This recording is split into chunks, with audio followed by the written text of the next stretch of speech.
Tere päevast, austatud Riigikogu liikmed, tere päevast, lugupeetud peaminister ja ministrid. Alustame tänase infotunniga ja palun kohaloleku kontroll.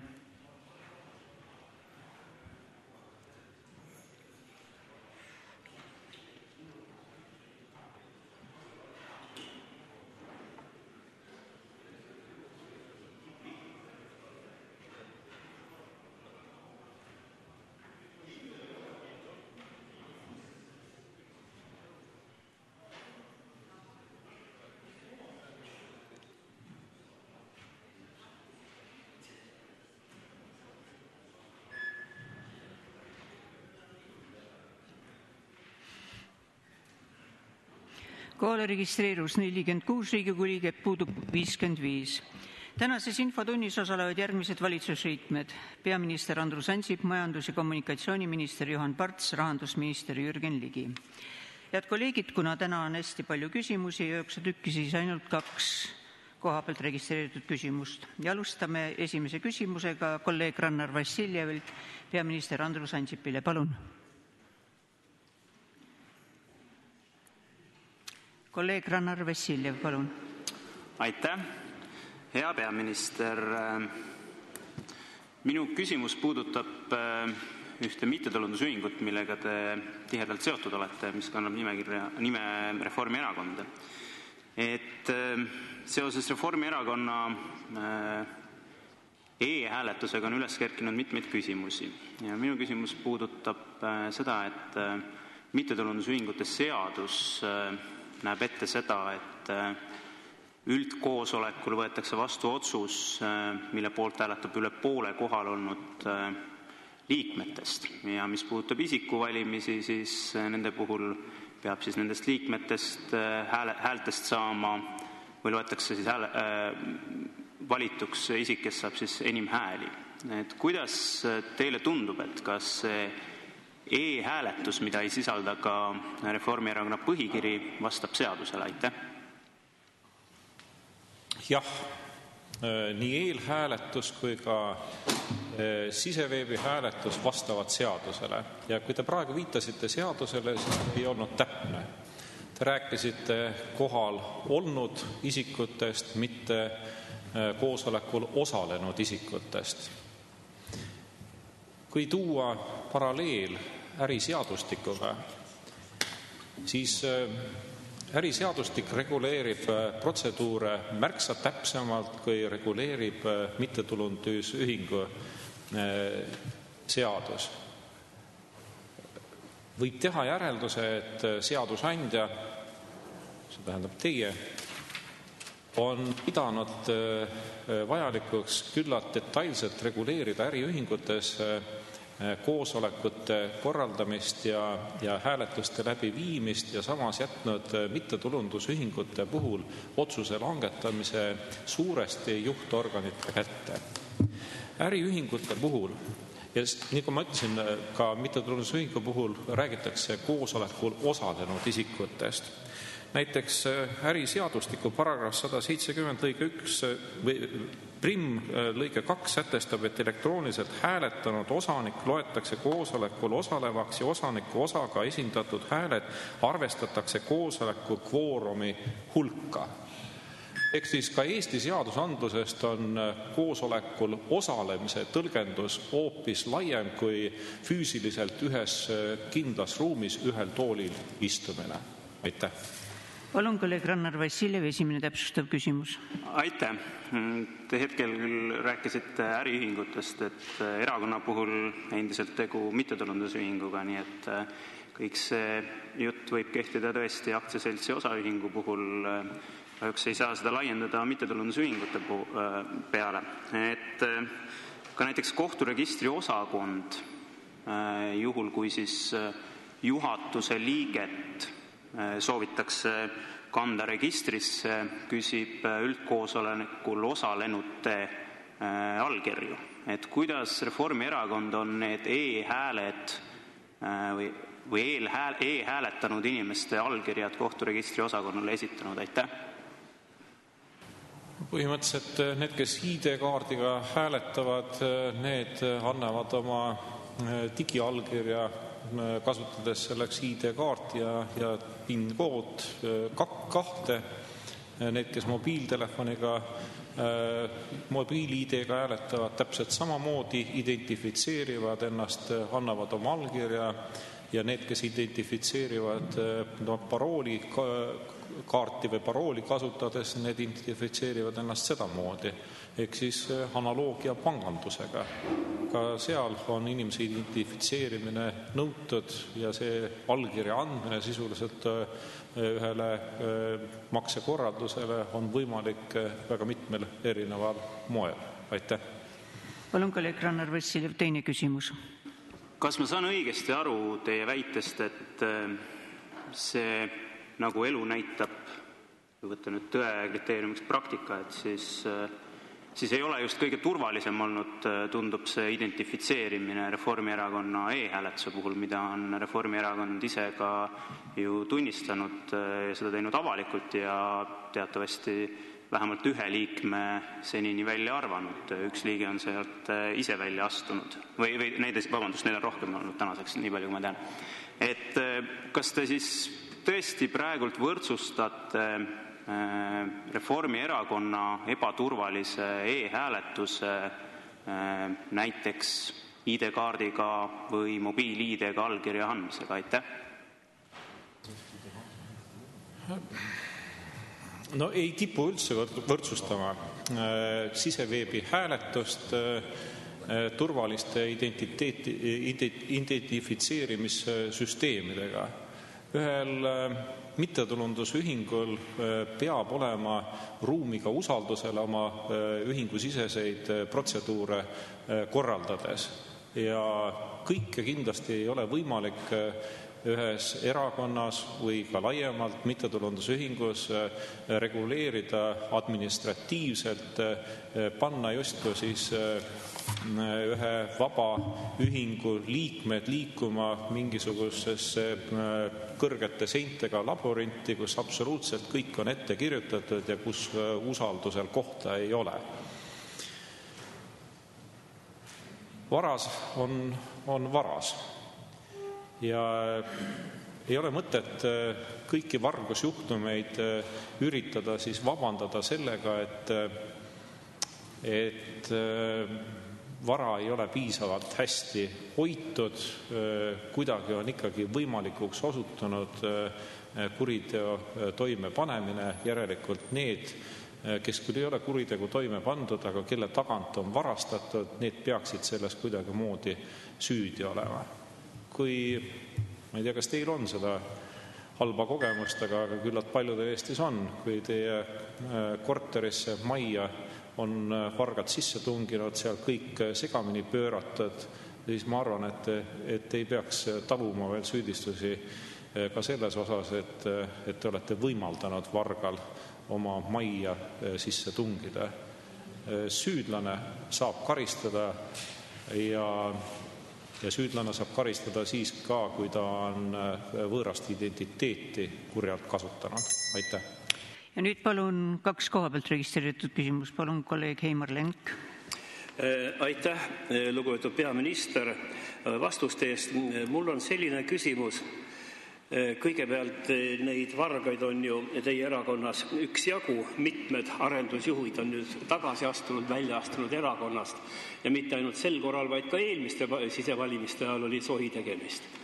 Ja nagu kommentaaridest on praegu lugeda, ei ole ajakirjandus jõudnud veel teie IT või siis patsiga poisteni, et milliseid tempe nemad on võib-olla serverite juures teinud. Ja siit mulle küsimus, te olete rõhutanud korduvalt, et ei saa võrrelda orava võrgu sisehääletamisi e-valimistega riigi ulatuses. Kas te lühidalt seletaksite oma mõttekäiku, miks ei saa neid kahte valimisi võrrelda, mis pärast on raskem teie meelest teha sohki keskserveris Riigikogu valimiste ajal, kui seda võib teha Reformierakonna orava võrgus? Aitäh. Aitäh.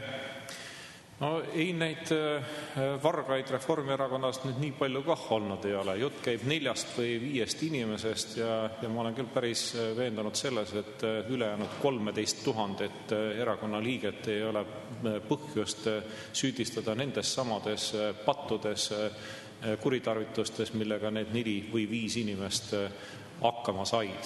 Et üldistused on kohatud. Mulle meenub ka Eesti Ekspressi artikkel, mis rääkis kurjategijatest, kes Keskerakonna üldkogust osa võtsid ja seal aktiivselt hääletasid, aga ma olen kaugel mõttest, et Keskerakond ongi üks kurjategijate erakond. Teie viisi üldistades võiks ju selle mõtteni jõuda, aga ma ei pea seda mitte kuidagi enda puhul võimalikuks. Ühe mittetulundusühingu, ühe erakonna hääletussüsteem ei saa ja ei peagi olema põhimõtteliselt sama turvaline, kui on riigi valimissüsteem. Riigi valimissüsteem, tunnistagem, on maksnud üksjagu palju, see on ülimalt turvaline, ka identifitseerimise viis on ülimalt turvaline, see süsteem on auditeeritud mitmete sõltumatute audiitorite poolt, aga nagu ma juba ütlesin ja nagu ka teie erakonna esimees kinnitab, erakonnas peab olema koht ka usaldusel. Palju on räägitud sellest, et Reformierakond peaks nüüd oma autentimise reegleid tugevdama, seda valimissüsteemi oluliselt muutma. Ma võiksin öelda, et jah, ka mina olen seda väitnud, aga praegustes oludes, kui ka kõik jätta endiseks, siis vaevalt leidub enam kedagi, kes läheks võõrast identiteeti omakasupüüdlikel eesmärkidel kasutama, kui kogu süsteem jääb endiseks. Õppetund on saadud ja mõnele on see õppetund ülimalt valus olnud. Ma olen kindel, et enam midagi taolist keegi ei tee. Aitäh. Ja palun nüüd viimane kohapealt registreeritud küsimus kolleeg Valdo Randpere. Aitäh, lugupeetud peaminister. Selleks, et mina nüüd aru saaksin, aga eelkõige mõned mu kolleegid tundub, et ei saa päris hästi aru sellest vahest. Äkki te selgitate või vastate mulle, et teie arvates kumb valimisviis on turvalisem ja pettuseid tuvastada võimaldav, kas elektrooniline või paberhääletus? Aitäh. Aitäh, kahtlemata elektrooniline, ka see siseveebi hääletus, kus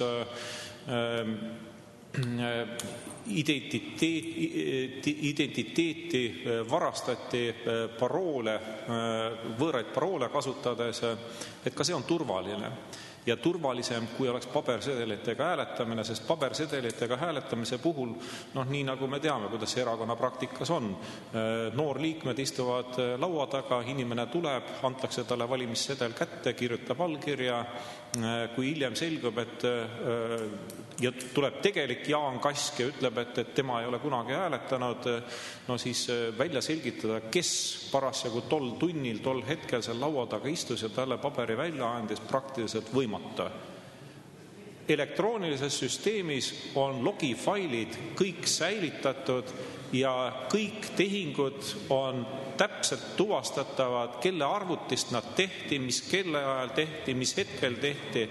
See on hoopis turvalisem tase, kui pabersedelitega hääletamise korraldamisel on võimalik luua. Aitäh!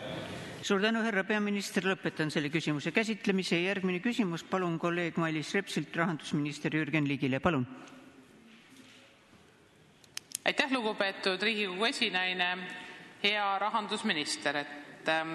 Päris huvitava teema juurest lähme teise huvitava teema juurde ja nimelt on siis, kui me vaatame Euroopa omavalitsuspoliitikat ja kindlasti ka üksikute Euroopa riikide praktikaid, siis samm-sammult viimase 20-30 aasta jooksul on mindud omavahelise partnerluse ja üksteise usaldamise juurde ja seda ka rahastamises. Ka meie oma Riigikohus on välja toonud vajadused kohalikud omavalitsused omaksid piisavat rahalist ruumi, et nad saaksid oma kohustusi piisava rahadega ka täita.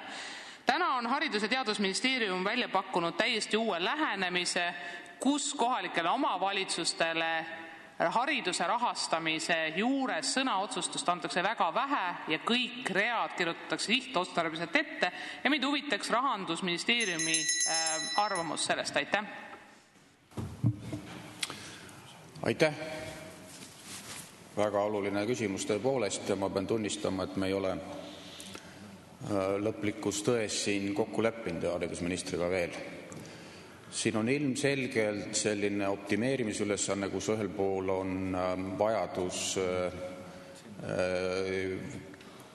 efektiivistada hariduse väga suure eelarve kasutamist ja teiselt poolt siis kaitsta omavalitsuste autonoomiat ja hoida ära riske nende rahandusele üldiselt ja mitte ainult nende rahandusele, vaid kogu riigi rahandusele. Ja selle üle me vaidleme, et te ilmselt kultuurikomisjoni liikmena, ma oletan, teate vast sellest mudelist, mis haridusminister on uuena välja pakkunud. Minu pakkumine on küll teistsugune. Ma olen praegu küll arvamusel, et too on parem, aga me veel vaidleme tõenäoliselt homme valitsuskabinetis. Tema idee siis põhineb õpilaste arvul, omavalitsuselt keskmiselt ja elanike tihedusel keskmiselt, mis suure üldistusena võib olla loogiline, aga konkreetses olukorras teostamatu ja väga koormav omavalitsus. Nii et need riskid me igal juhul peame seal kõrvaldama. Aitäh. Palun kolleeg Mailis Reps, esimene täpsustav küsimus. Aitäh, lugupeetud juhataja. Ja minister, et te oma vastuses juba viitasite 2 eraldi küsimusele. Üks on siis põhikooli gümnaasiumi seadusega välja pakutud täiesti uus lähenemine, mis võtabki ära sellise nõndanimetatud lõtku ehk haridus- ja teadusrahastamise puhul, mis läheb kohaliku omavalitsuse kätte, peamiselt siis üldhariduse jaoks, jääksid ära kõikvõimalikud need osad, mis siiamaani on olnud vähemalt viimased 20 aastat praktika, et kohalik omavalitsus saab sihtotstarbeliste kohustuste hulgas ka piisava ruumi, kus ta saab ise oma otsuseid teha koostöös siis riigi rahastamisega. Kas selline põhimõtteline poliitiline seisukoht on teil Vabariigi Valitsuses läbi arutatud, et hariduse rahastamisel enam kohalikule omavalitsusele enda ruumi, välja arvatud enda tulubaas, ei jäägi? Aitäh. Ka see on kogu selle temaatika üks külg ja ma loodan, et meil homme on valitsuses ka see kõne all. Ja siin on jällegi mu tunded vastakad. Ma ei välista kuidagi, et omavalitsuste autonoomiat haridusvõrgu korrastamisel piiratakse. Seda ei saa põhimõtteliselt välistada juhul, kui hakkab see süsteem üle jõu käima, nagu ta paljudel juhtudel kipub olema ja kui on näha, et hariduse kvaliteedi nimel tuleks teha ümberkorraldusi. Nii et seda külge ma katsun kindlasti igati toetada, aga teiselt poolt ei tohi ka juhtuda, et seejuures pannakse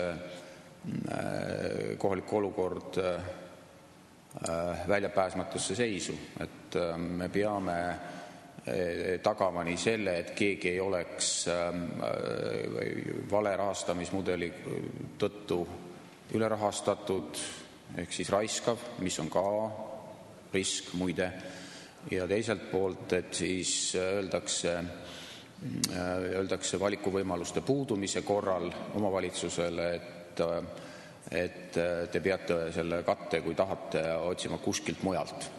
Nii päris ei tohi ka juhtuda, nii et me igal juhul, meil on päris raske ülesanne. Ma tean, et kultuurikomisjon on teinud siin väga kõva tööd selle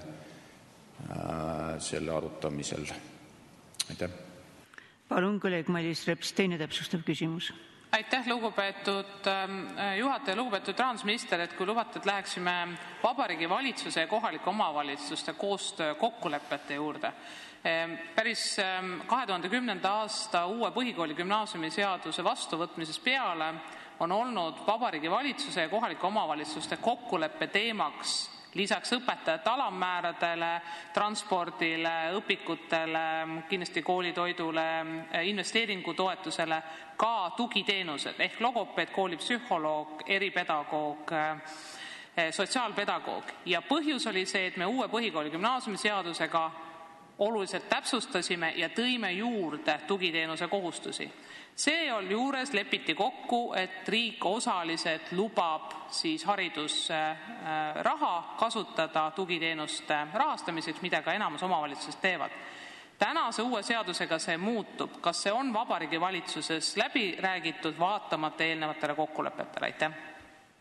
Aitäh, üldjoontes küll. Ma ei ole kõigi viimaste arengutega põhikooli gümnaasiumi seaduses ka seoses, mis on toimunud Riigikogus ju kursis, ega selle seaduse detailidega ka üldiselt mitte. Sest me vaatame ikka rahanduse seisukohalt kriitilisemaid asju põhjalikumalt. Aga põhimõtteliselt ju küll on meil tahe siis suurendada õpetajate palka, tõhustada raha kasutamist ja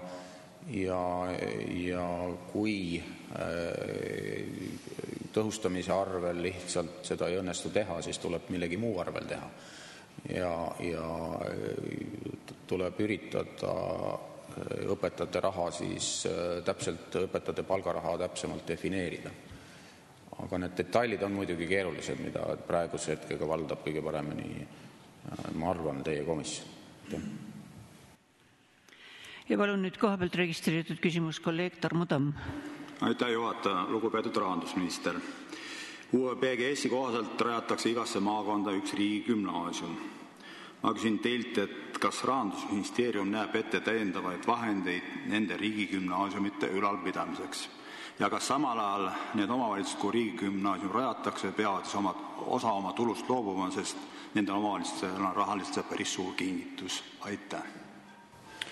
Mul läks nüüd küsimus lõpp kaduma akustilistel põhjustel, aga riigigümnaasiumite rahastusmudelis on ka selline väike lõtkukoht olemas, ega ideaalset vastavust olemasoleva olukorraga muidugi muutuse korral kunagi ei ole, et kuskil keegi midagi peab koomale võtma. Aga selle kallal me töötame. Aitäh. Ja palun viimane kohapealt registreeritud küsimus kolleeg Lembit Kaljuvee. Aitäh, proua esimees. Hea minister, minu küsimus puudutab Mailise teist lisaküsimust, et te ütlesite, et kui õpetajate palka ei jätku, et siis tuleb vaadata kuskilt muudest kuluallikatest õpetajatele palka juurde ja praegu ongi haridusminister tahab minu arusaamise järgi võtta seda erivajadustega spetsialistide arvelt, et panna see erivajadustega spetsialistide palk siis nii-öelda omavalitsuste kanda ja kui nad ei jaksa, siis need spetsialistid lihtsalt koolidest kaovad. Mul on see hirm. Kas mu hirm on põhjendatud? Aitäh. Aitäh, tõenäoliselt on see liialdus, aga mingi tõtt võib selles olla, et ka selle personali osas on mingisugust optimeerimist vaja teha. Mulle need üksikasjad mõistagi ei saa olla nii selged kui haridusministril, et soovitan neid küsimusi talle suunata, aga me ei ole muidugi rahul sellega, et see ettekujutus, et õpetajatel palgaraha on hajunud muudeks funktsioonideks, et see olukord oleks läbi mõeldud või just sellisena soovitud, et kui on omavalitsuse kohustused suhteliselt piiritletud, siis peaks olema ka see raha liikumine täpsetes piirides. Aitäh. Suur tänu, härra rahandusminister, lõpetan selle küsimuse käsitlemise. Järgmine küsimus palun kolleeg Tiit Tammsaarelt majandus- ja kommunikatsiooniminister Juhan Partsile. Tänan, proua juhataja. Lugupeetud minister, et mõni aeg tagasi siinsamas saalis me alles diskuteerisime taastuvenergia toetuste teemadele ja siis te väitsite, et mikroettevõtetele, peremajadele taastuvenergia toetusi näiteks tuulikute ja päikesepaneelide soetamiseks ei ole vaja või õigemini majanduslikult ei otstarbekas teie väitel. Et see jäägu teie südametunnistusele, see lähenemine, võib-olla ma ei tea, võib-olla küsiksite kaitseministri käest, teie erakonna esimehe käest, et mis tema sellest julgeolekupoliitilisest suunitlusest sellisest arvab. Okei, see oli, ütleme siis, väike energeetika. Räägime siis suurematest energeetika siis probleemidest, et vaatame, kuidas on läinud näiteks investeeringud teie erakonnakaaslase Rein Kilgi meeleheaks Verulis ehitatud kombijaamaga. Et kuidas on lood nende investeeringutega ja kuidas siis ka oksjonid on kulgenud ja millised on tulemid? Aitäh! Aitäh!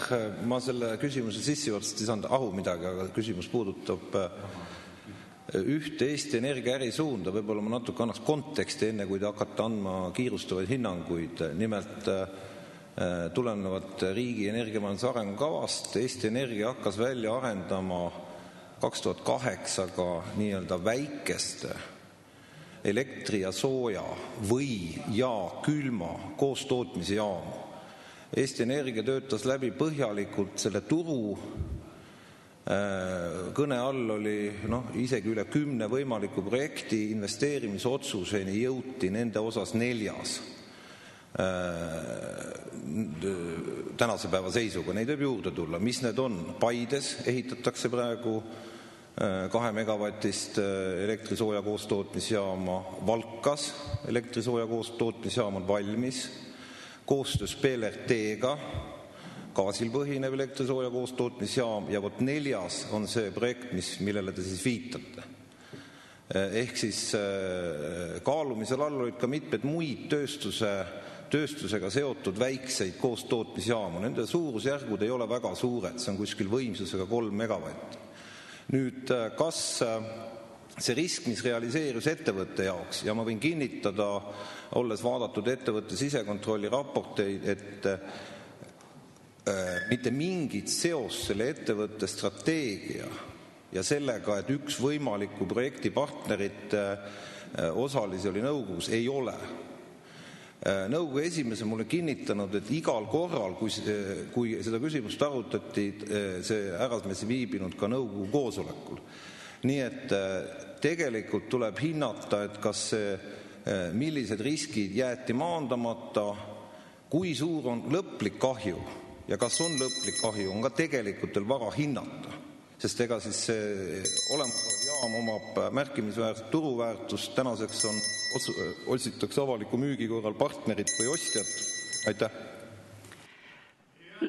Oot, ma ei ole andnud teile sõna veel. Palun, kolleeg Tiit Tamsar, esimene täpsustav küsimus ja pidage meeles 1 minut ja härra minister, teie vastamise aeg on ka 2 minutit. Palun hoidke ajast kinni. No tänan.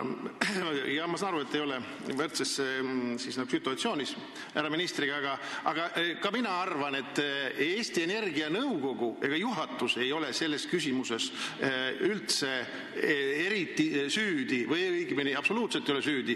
Pigem teie erakonnakaaslane pani sõnaga nii juhatuse kui nõukogu väga piinliku situatsiooni ette ja me kumbki elukogenud inimestena ei arva, et Rein Kilk läheb siis nõukogu ja hakkab hääletama oma kombijaama poolt. Ärge nüüd nii naiivne küll olge.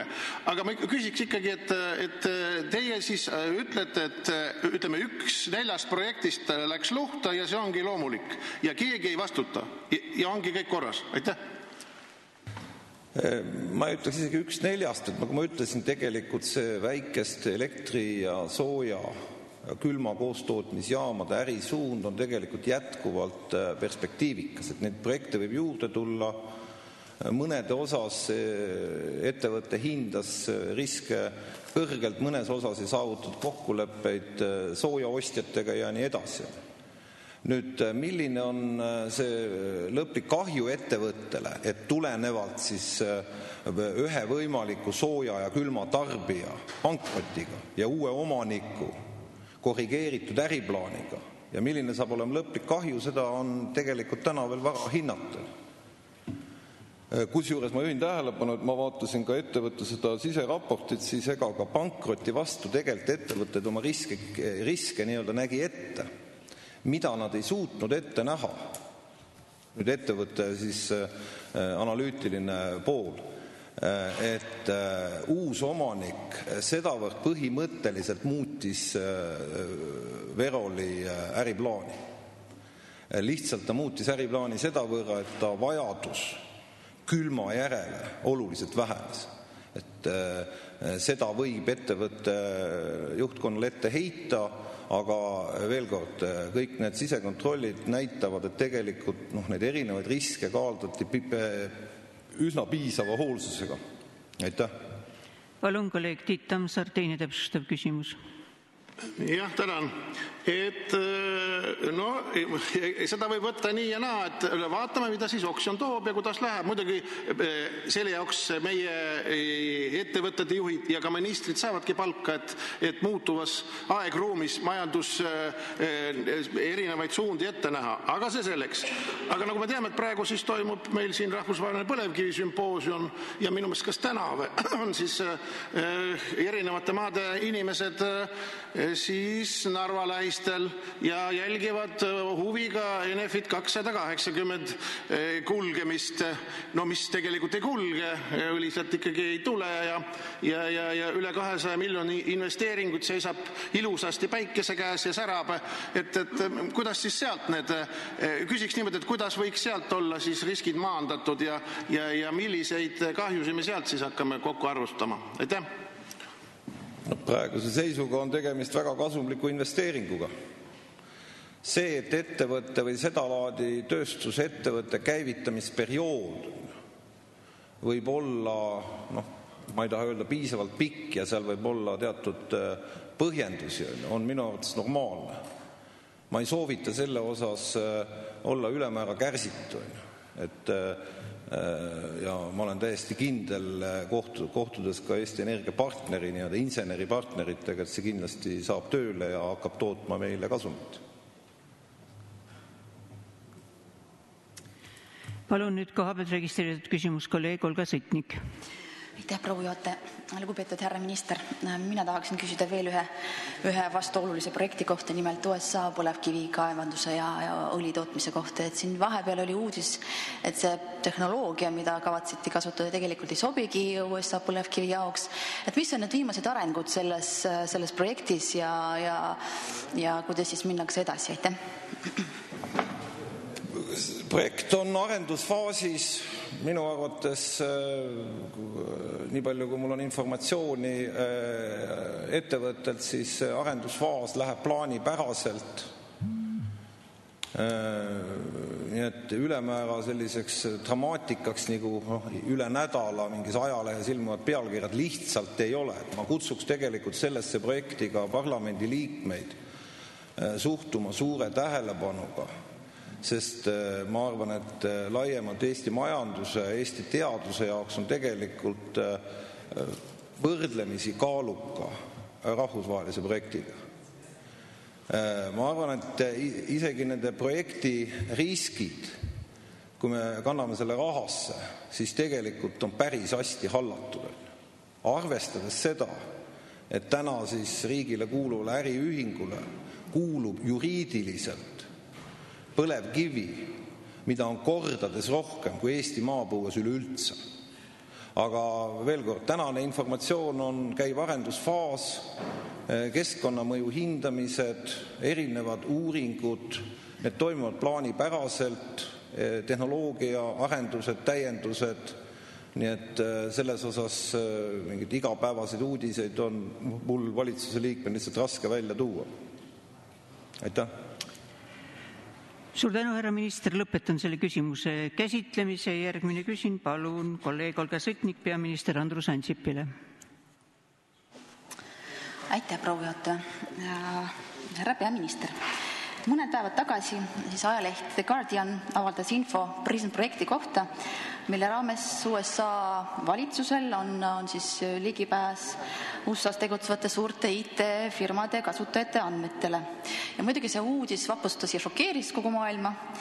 Mida teie isiklikult arvate selle projekti kohta? Kas te pigem toetate seda ja õigustate nagu Ameerika president või olete te seisukohal, et tõepoolest väga paljude inimeste privaatsust ja õigus ja õigust sõnumi saladusele on rikutud? Nii et sooviks teie seisukohta. Aitäh. Mina saan kinnitada seda, et mulle teadaolevalt Eesti riik ei ole kuidagi moodi selle PRISM-projektiga olnud seotud. Mulle teadaolevalt ei ole Eesti õiguskaitseasutused saanud selle projekti kaudu hangitud informatsiooni. Ja see on see, mis mulle on kindlasti oluline. Eesti ei oma jurisdiktsiooni USA teenusepakkujate üle USA territooriumil. Mis täpselt selle projektiga seotud on ja missugused meie jaoks vastuvõetamatud tegevused, kas on kavandatud või toime pandud, see mulle paraku ei ole praegu teada. Ajakirjanduses on ilmunud küllalt palju vastuolusid täis informatsiooni. On nimetatud isegi seda, et absoluutselt kõik internetis toimuv salvestatakse selle sama PRISM-projekti raames. No seda väidet ei julge mina küll mitte kuidagi tõsiselt võetavaks pidada. Sellist riistvara ei ole maailmas olemas, mis võimaldaks pidevalt kõike internetis toimuvat salvestada. Ma saan kinnitada seda, et Eestis sõnumisaladust rikutakse ainult kuritegude ennetamiseks või tõe väljaselgitamiseks kriminaalmenetluse käigus ja seda tehakse seadusandja poolt kehtestatud reeglite alusel. Aitäh. Palun, kolleeg Olga Sõtnik, esimene täpsustav küsimus.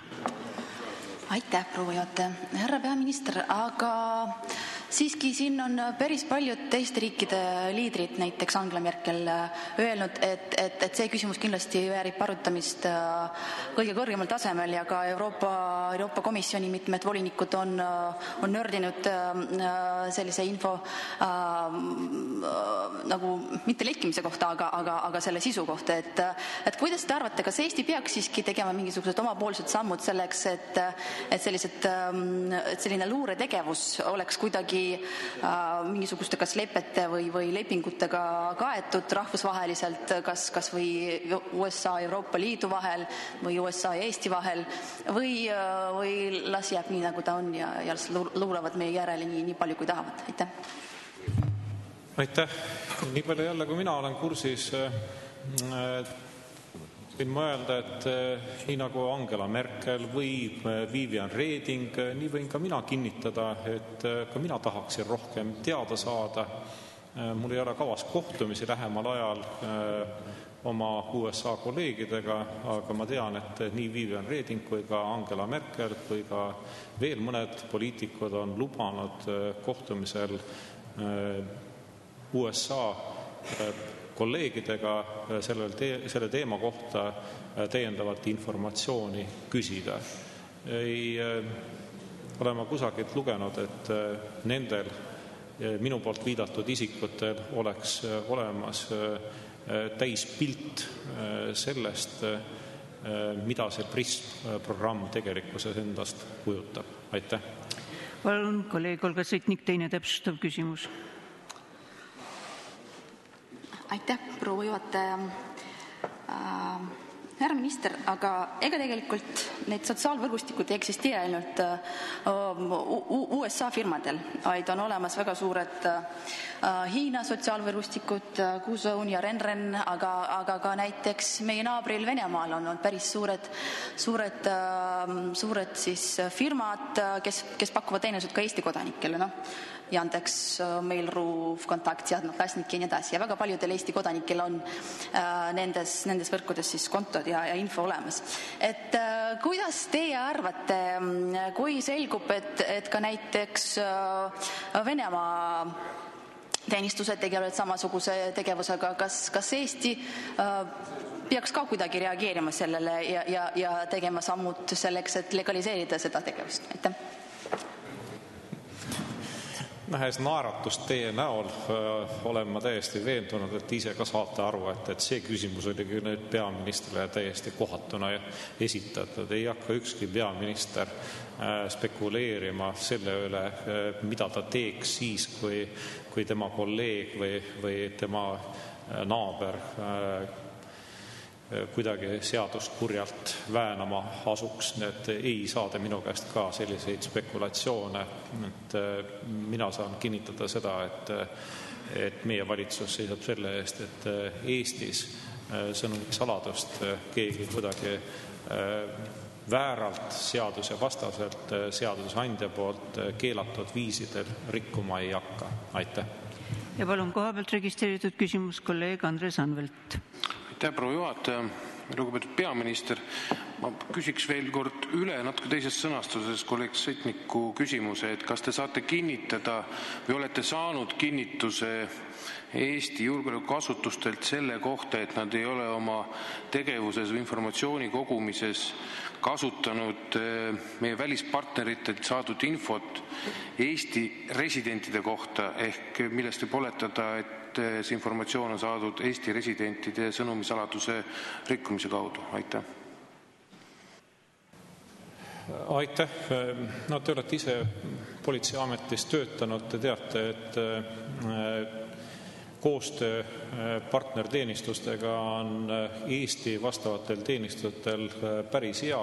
Eesti on usaldusväärne partner ja informatsiooni ikka vahetatakse, kuid ma kinnitan kindlasti seda, et meile teadaolevalt ei ole meie partneritelt me saanud ka informatsiooni, mis on kuidagi moodi olnud ebaseadusliku sõnumisaladuse rikkumisega seotud olnud. Aitäh. Suur tänu, härra peaminister, lõpetan selle küsimuse käsitlemise ja palun järgmine küsimus kolleeg Kajar Lemberilt majandus- ja kommunikatsiooniminister Juhan Partsile.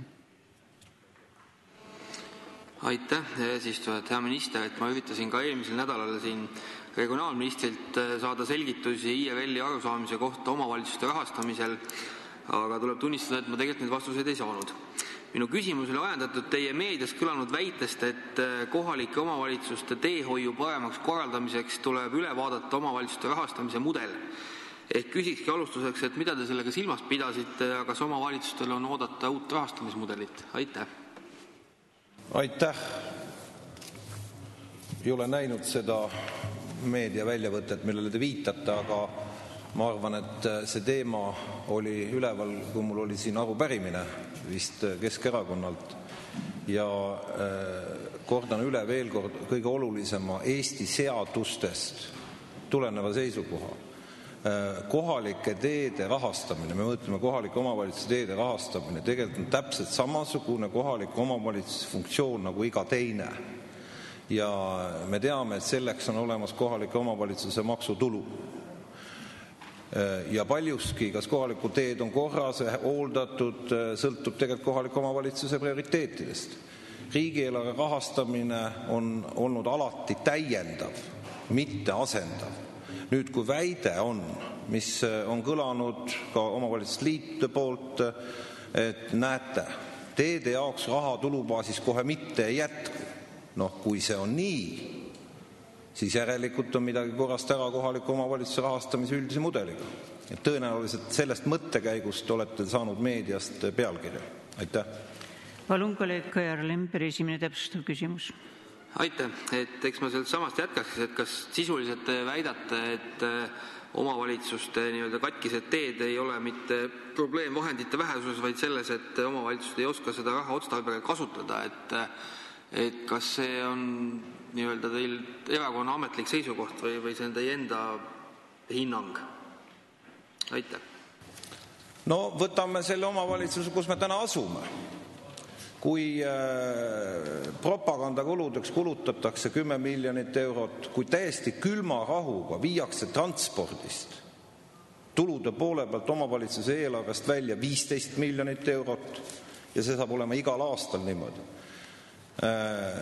Ja nii edasi ja nii edasi, siis järelikult on prioriteetide küsimus ja selle tulemuseks ongi, et kui lumi ära sulab, siis me avastame Tallinna tänavatel tohutud augud ja iga talvega või kevadega need augud lähevad suuremaks.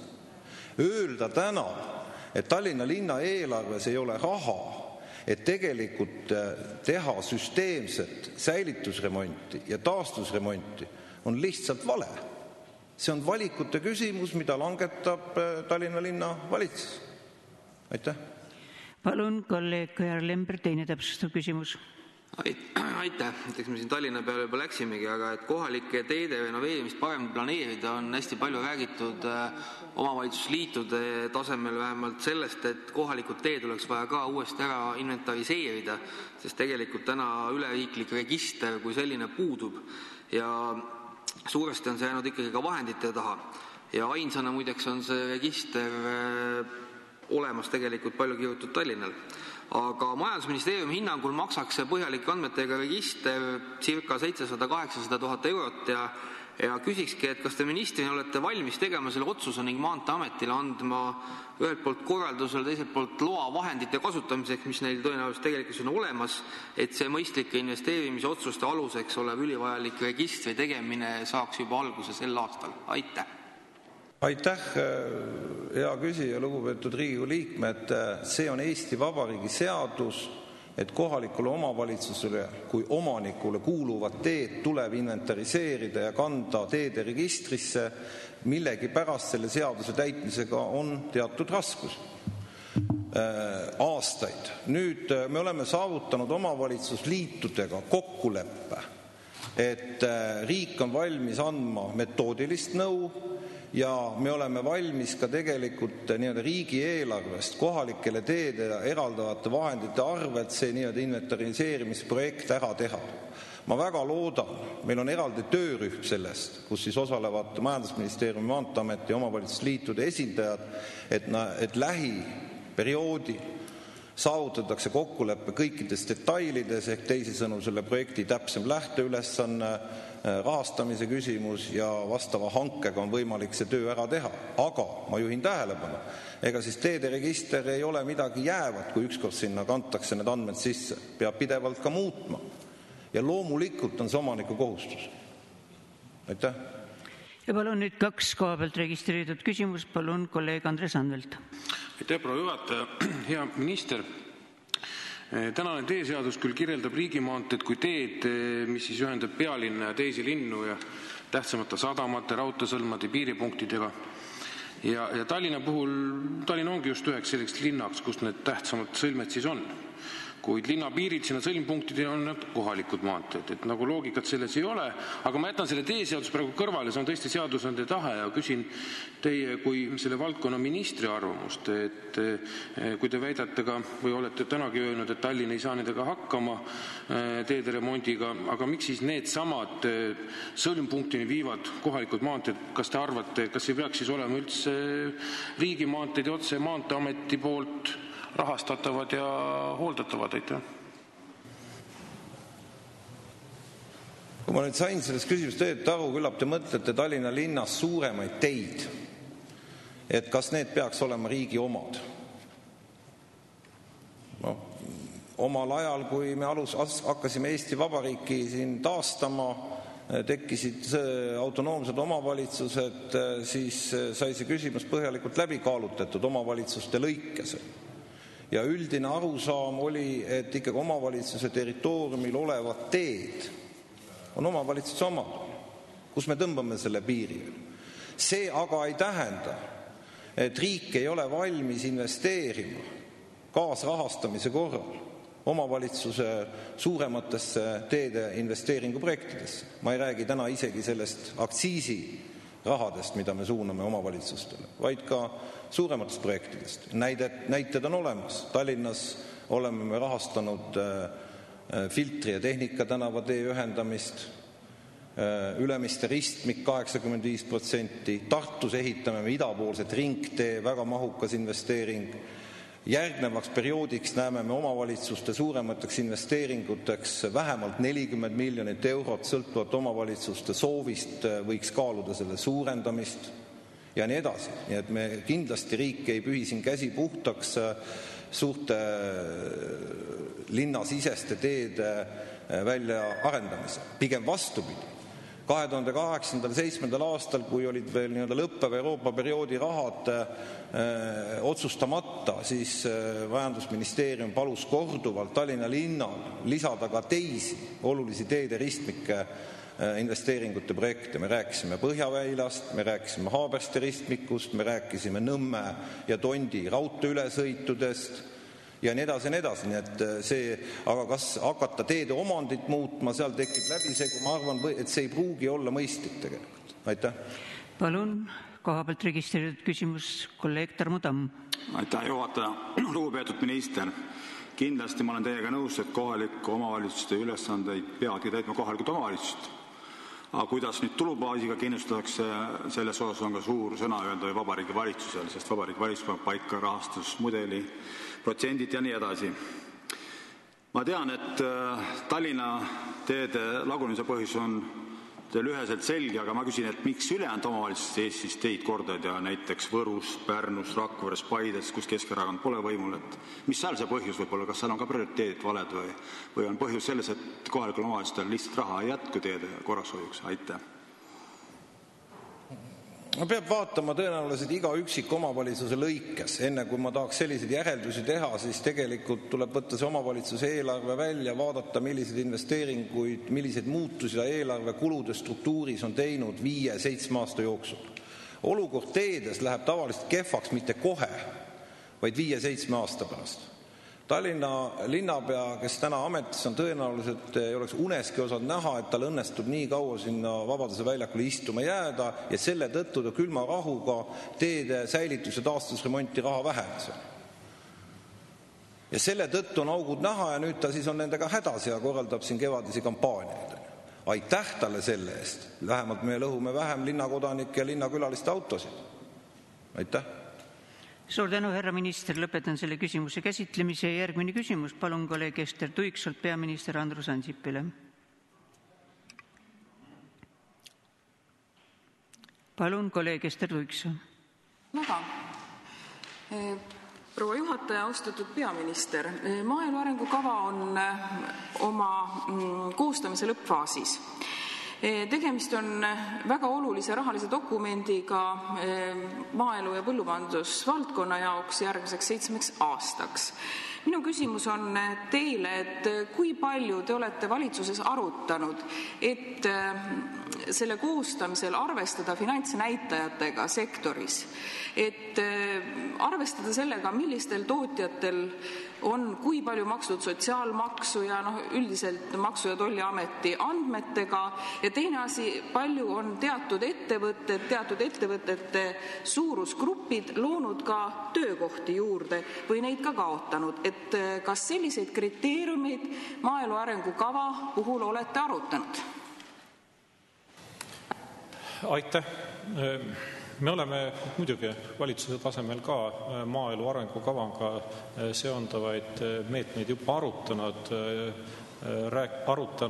selle üle, kuhu, mis otstarbel seda raha, mida me loodame Euroopa Liidu ühisest eelarvest saada, kasutada oleks võimalik, kuid need teie poolt esitatud küsimused, need puudutavad rakenduslikke küsimusi ja nende küsimuste arutamiseni me jõudnud ei ole. Põhimõtteliselt on kiiduväärt see, et me oleme maaelu arengukava küsimusi nii laiapõhjaliselt juba arutanud, ilmselt olete teie ka isiklikult nendes aruteludes osalenud, ma väga loodan seda. kuid paraku praegu ei ole ju meil veel seda mitmeaastast eelarvekava Euroopas olemas. Europarlament menetleb küsimust. Ma loodan, et küsimuse menetlemine edaspidi saab olema tempokam, kui ta siiani on olnud. Paraku praegu Europarlamendi poolt aktsepteeritud mitmeaastast eelarvekava pole olemas. Kui ei ole mitmeaastast eelarvekava, no siis ei ole meil ka kindlat teadmist, kui suur on see vahendite hulk, mida meie maaelu arengukava raames saame Eestis kasutada. Aitäh! Palun kolleeg Kester Tuikse esimene täpsustav küsimus. Tänan väga, proua juhataja. Tänan selle vastuse eest, härra peaminister. Ma küsiks teie käest veel edasi, et viimased 3 aastat on makstud kuni 100-pealistele karjadele lisatoetust. See on nüüd niisugune hea kogemus, et sealt saaks vaadata, kuidas on see sektor arenenud, kas vähenenud või suurenenud. Ja ma soovitan seda ka valitsusel tegelikult uurida.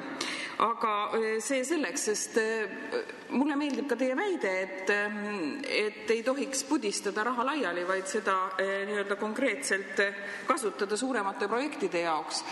Ja mul ongi teile küsimus, et millist sektorit ja milliste sektorite investeeringuid maaelu arengukaval valitsus just eelistab? Aitäh!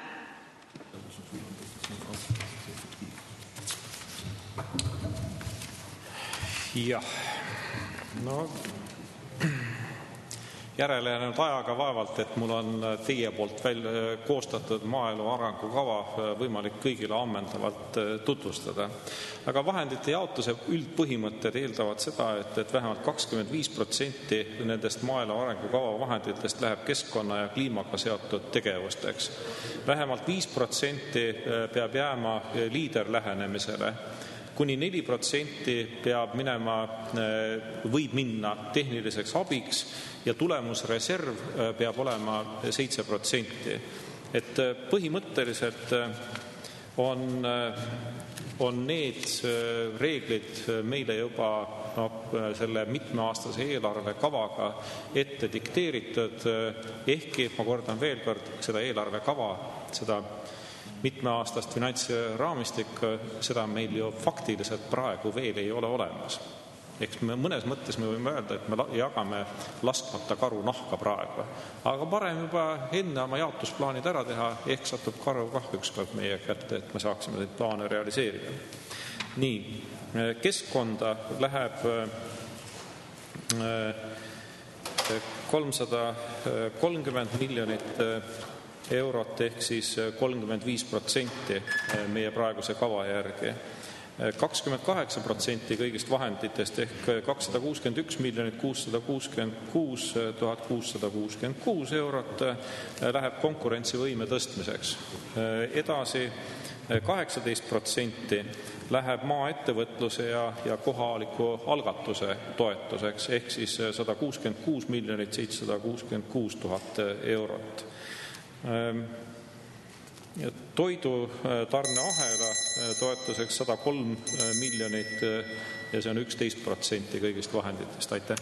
Palun kolleeg Tuiks, teine täpsustav küsimus. Tänan, proua juhataja. Aitäh, peaminister. Ma tegelikult teadsin neid numbreid. Ma tahtsin teie käest midagi muud kuulda. Aga mu viimane küsimus on õige lühike.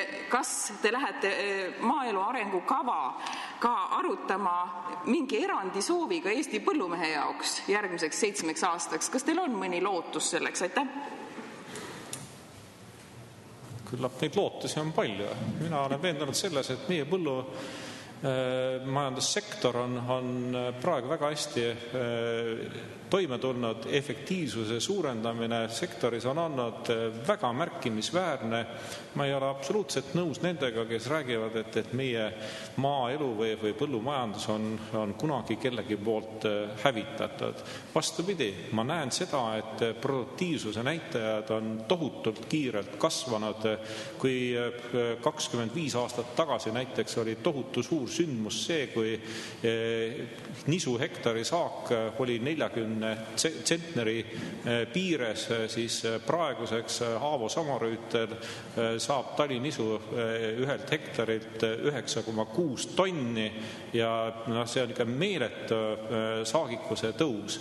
Kui võrrelda näiteks piimatootmist, praegust taset võrrelda sellega, mis oli sel ajal, kui paljude meelest oli Eesti põllumajandus tippude tipus, siis võrrelda ei ole praktiliselt midagi.